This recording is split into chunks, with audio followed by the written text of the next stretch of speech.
So you mentioned that Jesus kind of seems overwhelmed during the triumphal entry.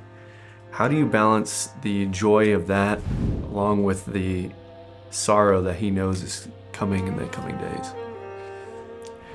Well, I think it's a gradual process. I mean, it's something that's always underneath. But I also try to play Jesus as being fully present in every moment that he's in. He was probably the most present person to walk the earth. And so you have to have that. And then it's about timing and picking those moments where those opportunities where the sadness or the sorrow, which I feel is kind of a real vivid descriptor of the overall arc of season 5, specifically for Jesus, but and for a number of other characters as well. But having a moment where the sorrow can kind of rise a little more to the surface, depending on what is happening in the scene. And this has a lot of heavy moments, a lot more emotion in it. How do you decompress as an actor from doing an intense scene or anything like that? Balloon animals. I make balloon animals. Yeah. I don't make balloon animals. I like to watch movies that just take me out of my head. I love sci-fi. I love a lot of, these shows like Severance is a show that I love. Bit of Star Wars, kind of fantasy stuff, like things that just kind of, distract me. Yeah, yeah. And after portraying Jesus for 5 seasons now and kind of entering the home stretch, how have you evolved as an actor, as a person? How has The Chosen helped you along that path? Well, I'm getting more practice at being an actor, so that's a good thing. Practice makes perfect, but I got a long way to go, so I'm happy to get to play and to have a job and to portray the greatest person who ever lived. And Jesus and Judas have a lot of key moments together. What's it like working through those dynamics?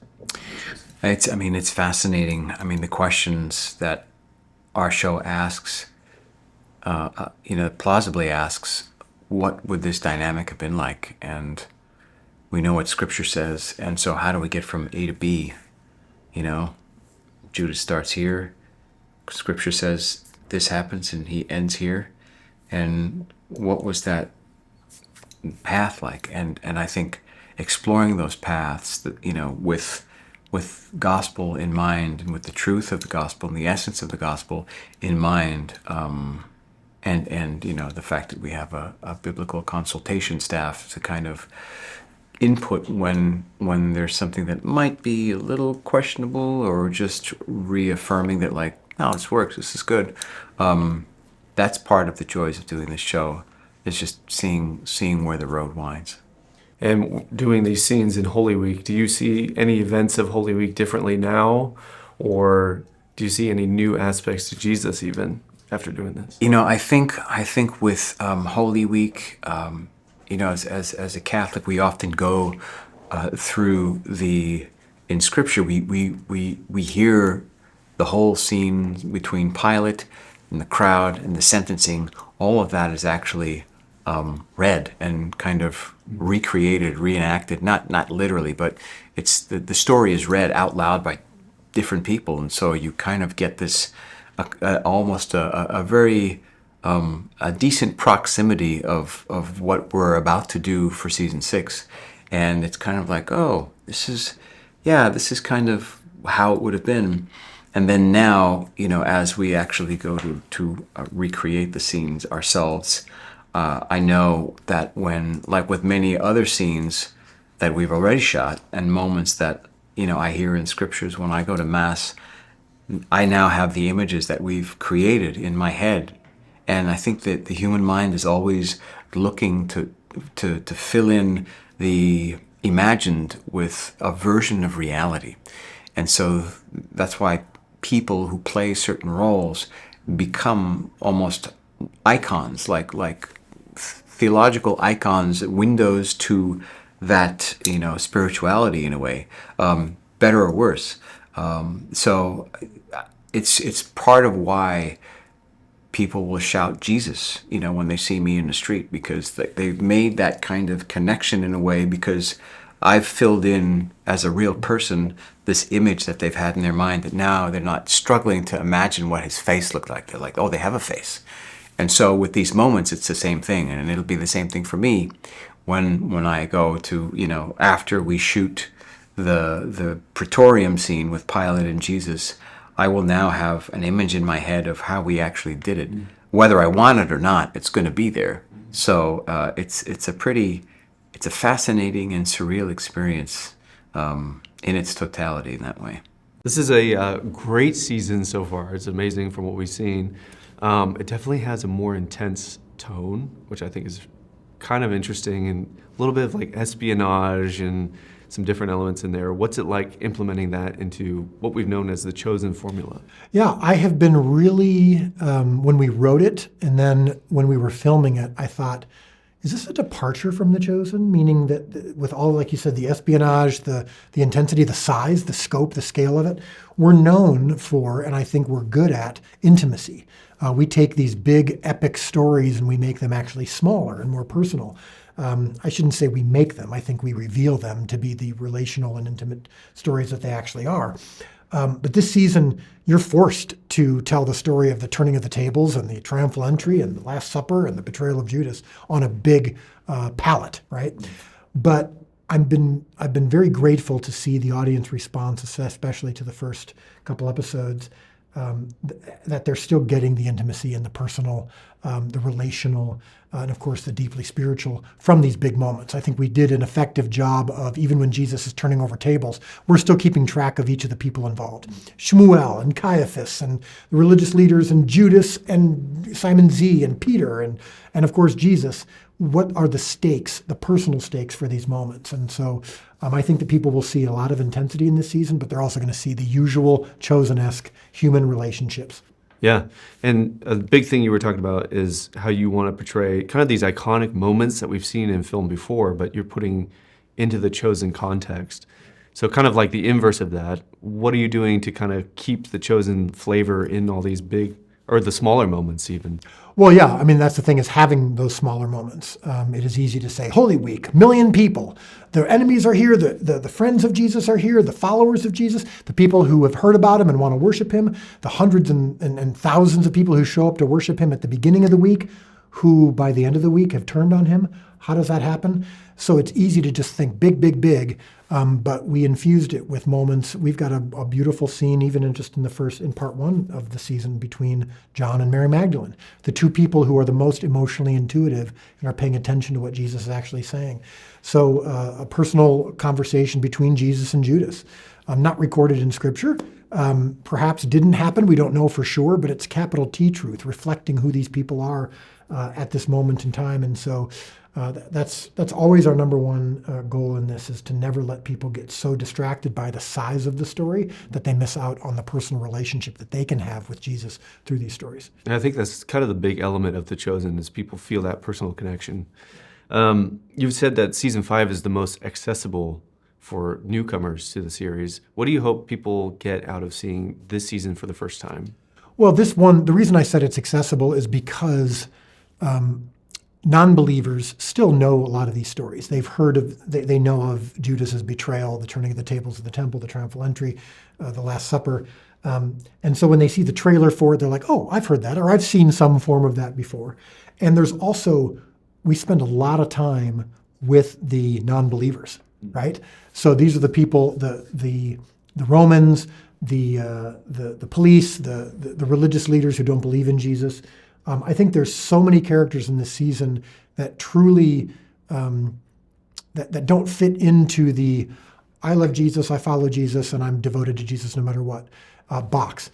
And a lot of people on our cast and crew who aren't believers, when they read these scripts, they said to me, I've always loved the show, but this season especially, I've felt really understanding of, connected to. It's supremely human, even in the midst of these big stories. Oh, that's so cool. Yeah. So with Jonathan, he's doing a lot of emotional, big Jesus moments this season. what's it like working with him, and what are some of the things that you work with him to get into doing some of these major moments? Well, number one, our operating principle is always humanity, even though we believe Jesus is God and we portray him as such in the show. We're always trying to access the humanity of Jesus, which sometimes can be even more difficult. And I think art hasn't always portrayed in Jesus. It's almost easier to paint a guy with a halo and to make him into this divine being that we can honor and have reverence for. But when you're trying to also showcase the humanity of him, it becomes more challenging and maybe even dangerous because you want to make sure you're not blasphemous. So Jonathan and I are always talking about what's the humanity in this moment. And so when we do something like the turning of the tables in the temple, how do we turn this, how do we make sure that this doesn't become theater where he's just yelling and big and broad and could be potentially cheesy, or it's almost easier just to start yelling and throwing things around? How do we make it personal, specific? Why is he so angry? Because it's his father's house. And so what it would be like for you to see people, for lack of a better term, bastardize or corrupt something that is so sacred and so holy. And yes, because he's the Son of God, it's personal to him. This isn't just someone who's like, man, you guys are really doing things the wrong way and that offends me. This is, you are corrupting something my father built. My ancestors, they used their human hands to build something inspired by my father, and you are corrupting it. And so it's not only a spiritual thing, it's a personal thing. So what is one thing you would tell 25-year-old Dallas now that you've been directing one of the most watched series in the world? Yeah, that's an easy one. And it's a lesson I learned after the failure of the resurrection of Gavin Stone, and I've probably told you this story before, but I would say to my 25-year-old self, it's not your job to feed the 5,000. It's only to provide the loaves and fish. So regardless of how successful this first project is or your next project is, stay focused on the work. Stay focused on your duty. Your duty is to honor God, to honor the character and intentions of the Gospels and of his message. And Hometown Legend was the first movie of mine that Movieguide honored. It was in their top 10 family films of the year that year. And I want to maintain that honor and respect for the stories that I'm trying to tell, even when they're not all successful. And so I think that would have saved me a lot of pain for when my projects didn't always succeed like this one does. Because now that this one is so successful, I have the posture of humility and brokenness and surrender that I wish I would have had 25 years ago. So your characters have experienced massive transformation since season 1.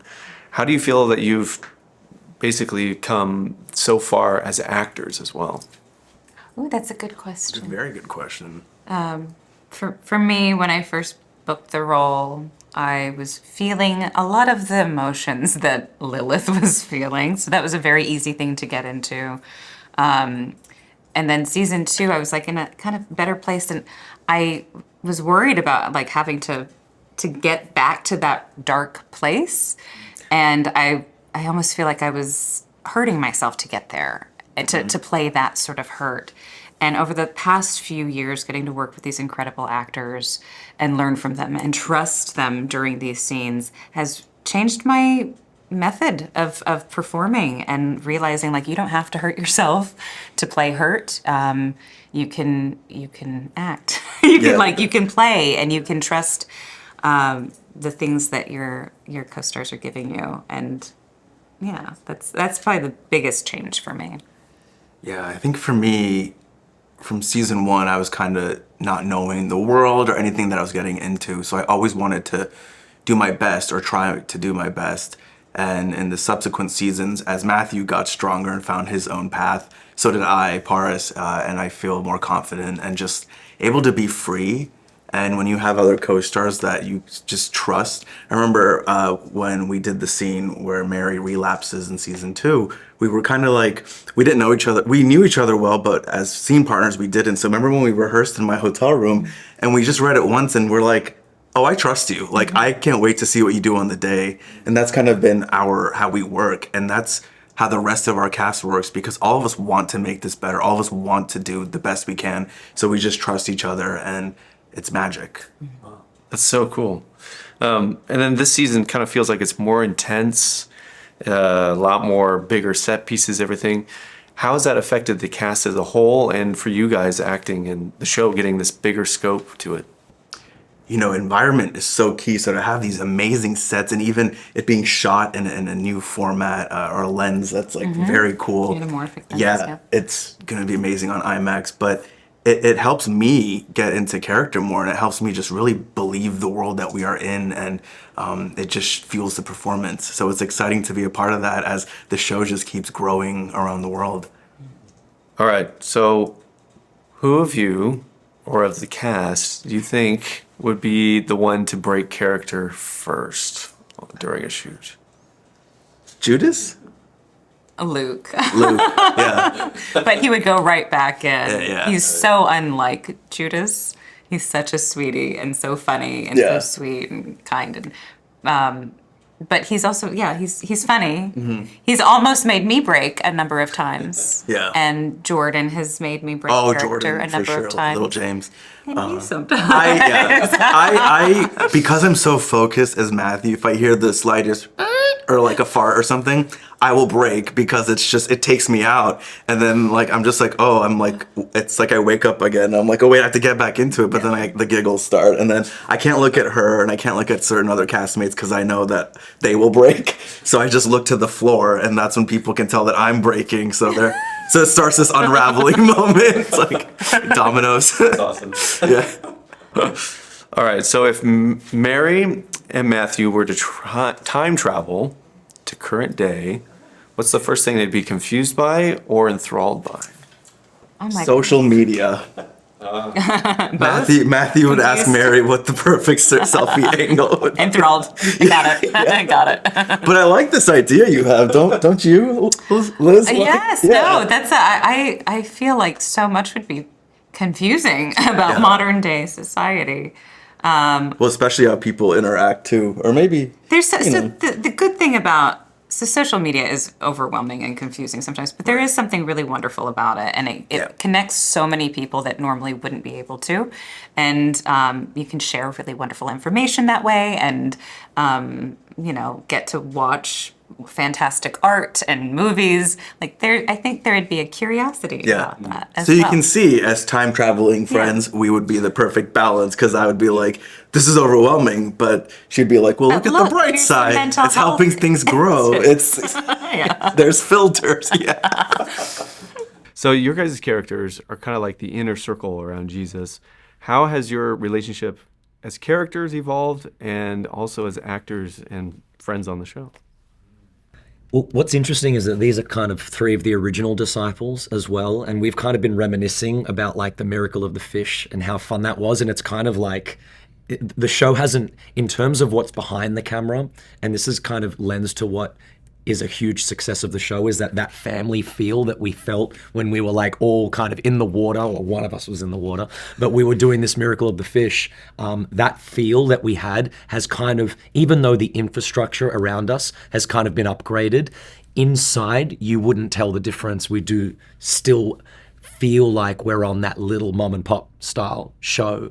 And then, that obviously having that relationship with each other off screen lends to the relationship that we have on screen. It's kind of crazy because we have been doing this for years now. And so at a certain point you show up and you go, it's a part of us. It really is. These characters are a part of us.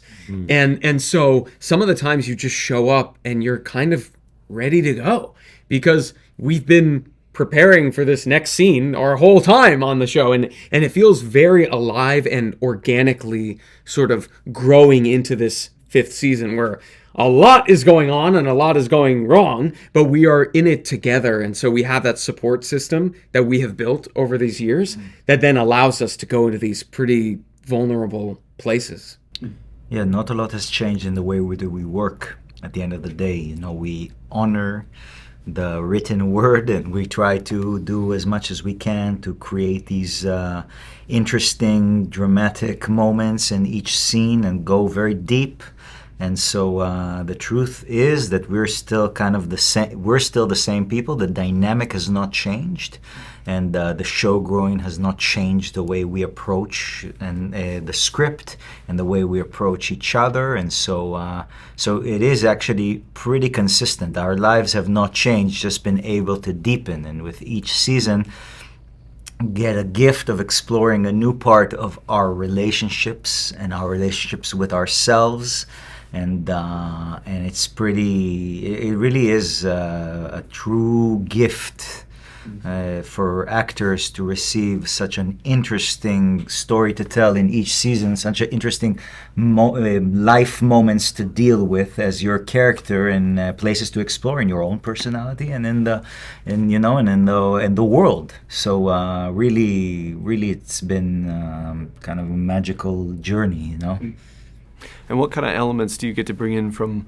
your careers? Like, you have comedy, you have theater, you have Shakespeare. Like, what are some of those elements that you enjoy being able to bring to your characters? Well, I take it as a compliment that they do give my character kind of. I do notice that there are some comic moments. I think we all get some comic moments because we all probably have that timing, but I definitely lean into those moments. And that's, again, another one of these, another success of the show is that we are bringing all these characters back down to earth, and there can be jokes shared. But I definitely lean into the comedy training that I got, a lot of improvisation and, there's little tips and tricks that you learn when you do like sketch comedy and stuff like that. Like, I always say comedy is always out here, and then drama is just taking all of those expressions. The same intent is there, but you bring him into here for drama. And so I still might have the same intent, and it's just really fun to bring those down to a tighter screen, tighter lens. But yeah, John, it's often like a joke about cinnamon cakes. Season 5, there's definitely a moment with John that is funny. And yet that mixed in with what John has to go through in season 5, which is like he starts to catch on to what's going on before the other disciples do. So I was just so grateful that they trusted me with having to play those two notes at the same time. It's funny you mentioned theater because it does feel like that. It feels like that's what got me into theater in the first place, was the feeling of we're all doing it as a little community together, making this thing. You don't quite know how it's going to go. That creative act happening as a spark in the moment, that's what it feels like on the show. We show up, we kind of don't know how it's going to go. Dallas is there, he'll give us a few words, and then we're like watching it sort of come to life in front of our eyes, and then we are putting in our sort of hearts and souls into that, and you just watch it sort of come together. And it is funny, I do think that Andrew probably would have been a theater kid. If that was a path that Andrew could have taken, probably would have taken it. Wouldn't have been on the football team or the baseball team. Hanukkah, where we do all the did the theater. He's like the lead actor. There might be a little recall of some theatrical impulses there that Andrew gets to be a part of, which I'm always like, I think is so fun. Yeah. Peter would have been in the football team. Running back for sure. No, okay, but I say this.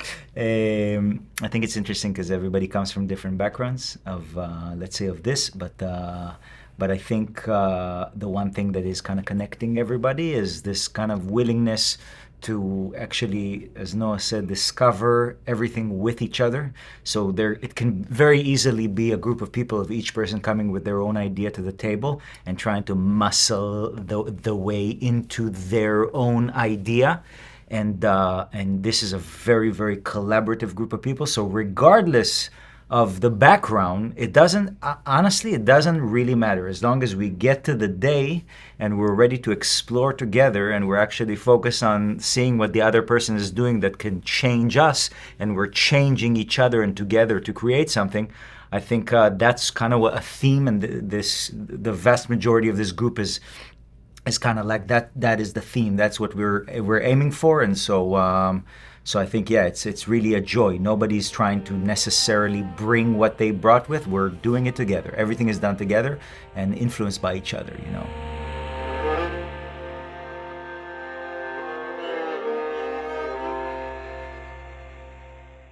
If you enjoy videos that follow your values like ours and you want to help us continue, go to movieguide.org/donate, because we're actually a nonprofit. You may not know that, but we're working in Hollywood every day to help families have more choices that follows their values. And also subscribe right now.